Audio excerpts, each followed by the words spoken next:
Terima kasih Anda masih bersama kami. Bagi Anda yang baru saja bergabung, kami hadirkan kembali 3 berita utama hari ini. Bangunan sekolah madrasah di Kabupaten Cilacap masih terendam banjir, siswa terpaksa ujian di dalam rumah warga. Aksi unjuk rasa memperingati Hari Anti Korupsi Internasional di depan kantor Bupati Tegal berlangsung ricuh. Melalui rapat pleno rekapitulasi KPU Jawa Tengah, Paslon Lutfi Yassin ditetapkan sebagai pemenang pemilihan gubernur.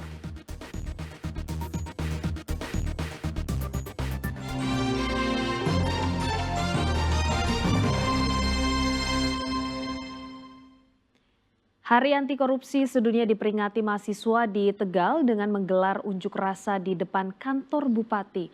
Puluhan mahasiswa terlibat saling dorong dengan polisi karena menuntut masuk kompleks Bupati dan kantor DPRD.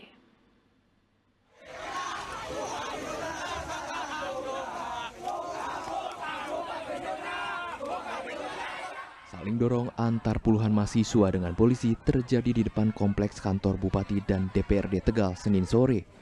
Puluhan mahasiswa menggelar aksi demonstrasi memperingati Hari Anti Korupsi Internasional. Para pendemo juga sempat membakar ban bekas sambil menari-nari membentuk lingkaran. Pengunjuk rasa mendesak adanya tata kelola pemerintah di Kabupaten Tegal yang bebas dari korupsi, kolusi, dan nepotisme. Respon kami menyikapi terkait dengan pemilu 2024 yang kemudian begitu pragmatis, yang ini bisa menimbulkan soal celah praktik-praktik korupsi yang terjadi di Kabupaten Tegal. Maka kami kemudian hari ini ada 8 poin tuntutan untuk fakta integritas sudah ditandatangani oleh selaku Wakil Ketua DPRD Mas Agus Solihin. Untuk selanjutnya kita akan menghadap ke Pak Kapolres, Pak PJ Bupati, dan Bapak Kejaksaan untuk juga menandatangani fakta integritas yang kami buat dengan poin-poin tuntutan yang sudah kami hasilkan dan kami tuntut. Walau berdemonstrasi di depan kantor Bupati, tetapi yang menemui mahasiswa adalah Wakil Ketua DPRD Kabupaten Tegal Agus Solihin.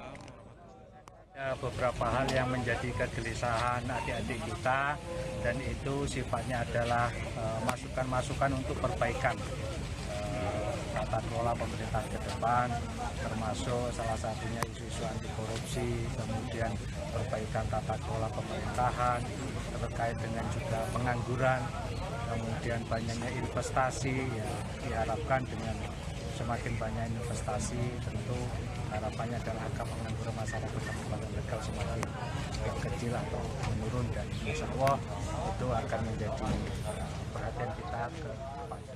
Mungkin itu. Terima kasih. Pendemo juga meminta para pejabat di Kabupaten Tegal mendatangi fakta integritas untuk mendukung terciptanya pemerintah yang bersih dari KKN. Kuncoro Wijayanto melaporkan dari Kabupaten Tegal. Musim penghujan, harga cabai dan sejumlah sayuran di Pasar Blauran Kota Salatiga mengalami kenaikan harga dari Rp4 per kilogram hingga Rp30.000. Jelang Natal dan Tahun Baru, harga cabai dan sejumlah sayuran seperti timun, tomat, wortel, seledri di Pasar Blauran Kota Salatiga terpantau mengalami kenaikan harga. Kenaikan harga komoditi bervariasi seperti harga cabai naik sekitar 3 hingga 10.000 per jenis cabai. Kenaikan drastis terjadi pada cabai teropong merah dari Rp20.000 naik ke Rp50.000 per kilogram. Kenaikan juga terjadi pada beberapa jenis sayuran. Menurut pedagang, faktor cuaca menjadi penyebab kenaikan harga karena banyak sayur mayur yang gagal panen dan jika dipanen akan cepat membusuk.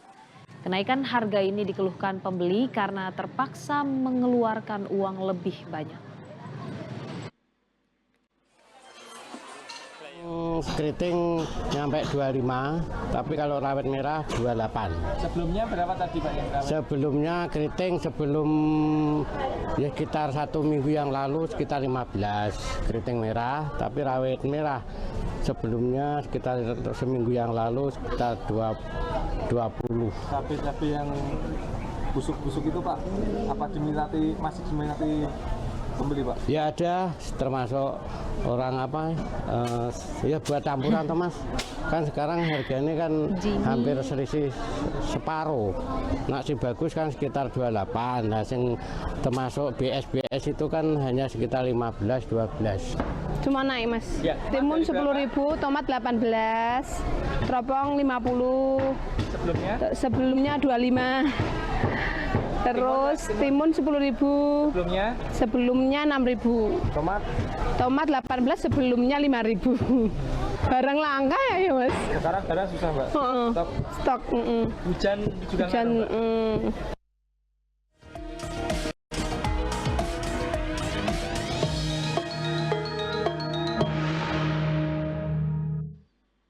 KPU telah mengesahkan hasil Pilkada Gubernur Jawa Tengah melalui rapat pleno rekapitulasi paslon. Lutfi Yassin ditetapkan sebagai pemenang pemilihan gubernur dengan perolehan 59,14% suara, mengungguli paslon Andika Hendi 40,86%. Rapat pleno terbuka, KPU menghitung rekapitulasi dan penetapan hasil penghitungan suara pemilihan gubernur dan wakil gubernur tahun 2024. Rapat pleno yang digelar di kantor KPU Provinsi Jawa Tengah dihadiri oleh KPU Kabupaten Kota, saksi dari paslon nomor urut 1 dan 2, serta Bawaslu Kabupaten, Kota, dan Bawaslu Provinsi Jawa Tengah. Penandatanganan hasil rekapitulasi suara yang menyatakan kemenangan Lutfi Gus Yassin berlangsung tanpa protes. Hasilnya, paslon Lutfi Yassin meraih 59,14% suara, mengungguli paslon Andika Hendi 40,86%. Paslon 1 saya mencatat tadi 7.830.084 suara, untuk paslon urut 2 11.390.191. Artinya unggul paslon 02 ya Pak? Jadi unggul untuk pasangan calon urut 2. Pasangan Lutfi Yassin menang di 32 kabupaten kota. Sementara kompetitornya Andika Hendi hanya unggul di 3 kabupaten kota. Sesuai data yang ada, paslon 2 itu unggul di 32 kabupaten kota ya. Sisanya 3 kota itu unggul nomor 1. Jadwal pelantikan Gubernur Jawa Tengah terpilih akan digelar 7 Februari tahun depan. Ali Mustafirin melaporkan dari Kota Semarang. Sebelumnya, rapat pleno KPU Kota Semarang menetapkan pemenang Pilwalkot Semarang. Pasangan Agustina Iswar ditetapkan sebagai pemenang. Pasangan nomor urut 1 meraih 58% suara, mengalahkan pasangan Yoyo Joko. Akhirnya, penetapan resmi hasil Pilkada pemilihan Wali Kota Semarang ditetapkan oleh KPU. Pasangan calon wali kota dan wakil wali kota Semarang nomor urut 1 Agustina Wilujeng Pramestari dan Iswar Aminuddin memperoleh suara sebanyak 57,24% dan pasangan Yoyo Sukawi Joko Santoso memperoleh 42,76% suara. Hasil ini tidak berbeda jauh dengan hasil hitung cepat atau quick count pada pencoblosan 27 November yang lalu. Dengan hasil ini, maka pasangan Agustin Iswar akan dilantik menjadi wali kota dan wakil wali kota Semarang yang dijadwalkan pada tanggal 10 Februari tahun depan. Paslon 1 Agustin Iswar itu 486.423 atau 57,24% dan paslon 2 Yoyo Joko Santoso 363.331 atau 42,76%. Itu untuk perolehan yang sudah kita tetapkan. Tim pemenangan Agustin Iswar berharap pasangan Agustin Iswar bisa mewujudkan harapan-harapan dari masyarakat, termasuk janji politiknya semasa kampanye. Itu termasuk janji-janji politik dalam visi misi ini harus direalisasikan.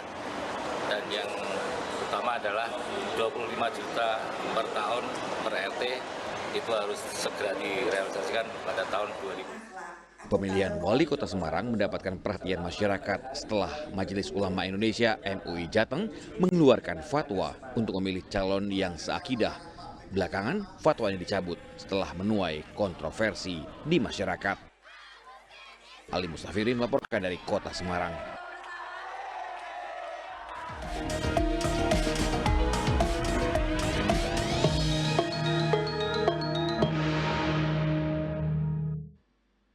Presiden ke-7 Republik Indonesia Joko Widodo mengaku menjalin komunikasi dengan Partai Golkar. Namun Jokowi mengatakan jika komunikasi yang terjalin bukan terkait anggota kehormatan Partai Golkar. Hal itu disampaikan Jokowi di kediamannya di daerah Sumber Banjarsari, Surakarta, Senin lalu. Kepada wartawan, Jokowi mengaku jika memang sedang menjalani komunikasi dengan Partai Golkar, namun hanya sebatas silaturahmi. Jokowi mengatakan belum ada pembicaraan serius terkait gabung menjadi anggota kehormatan Partai Golkar. Semua partai kan terbuka. Mungkin sudah ada rencana atau planning? Belum. Termasuk dengan Golkar, Pak? Belum. Kemarin Golkar mengatakan bahwa Pak Jokowi dan Mas Gibran anggota kehormatan di Golkar. Apakah sudah ada komunikasi soal ini? Ya komunikasi ada tapi belum. Artinya Pak Jokowi masih menyiapkan untuk menimang mau masuk partai di mana gitu? Ya masih partai perorangan. Pak, kalau seperti itu apakah nanti KPA akan dikembalikan Pak ke PDIP? Kasih. Meski telah purna tugas sebagai presiden, namun Jokowi seperti masih menjadi magnet bagi para calon kepala daerah, tokoh politik, dan tokoh agama. Kediamannya seperti tak henti disambangi para calon kepala daerah, tokoh politik, dan tokoh agama untuk bersilaturahmi. Heri Prastio melaporkan dari Solo.